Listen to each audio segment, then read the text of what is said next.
పరమేశ్వరుడు అంటే చాలా గొప్పవాడు అనుకుంటున్నావేమో. ఆయన వెళ్ళి భవతి భిక్షాందేహి అంటే కానీ ఆయనకే కూడు లేదు. ఆయన భిక్షాటనమూర్తి. అన్నపూర్ణమ్మ దగ్గరికి వెళ్ళి భవతి భిక్షాందేహి అని నిలబడితే అన్నపూర్ణమ్మ గరిటితో వడ్డిస్తూ ఉంటుంది. ఆయనకే అన్నం లేదు, ఆయనే భిక్షాందేహి అని అన్నం తెచ్చుకుంటాడు. ఆయన కోసం మళ్ళీ పెద్ద తపస్సు కూడా ఏమిటాడు.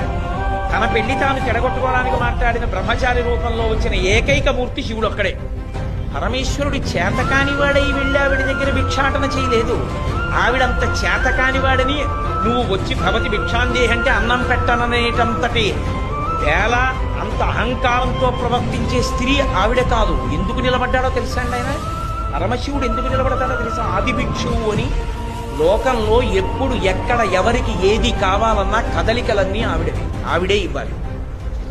ఆవిడ ఇవ్వాలిరా. కాబట్టి ఆవిడ దగ్గరికి వెళ్ళి అమ్మా నాకు అన్నం పెట్టమ్మా అని అడగరా అంటే నేను అంతవాణ్ణండి, నేను ఇంతవాణ్ణండి, నేను వెళ్ళి ఎలాగో ఆడదాని దగ్గర చేయి చాపుతానండి అంటారేమో.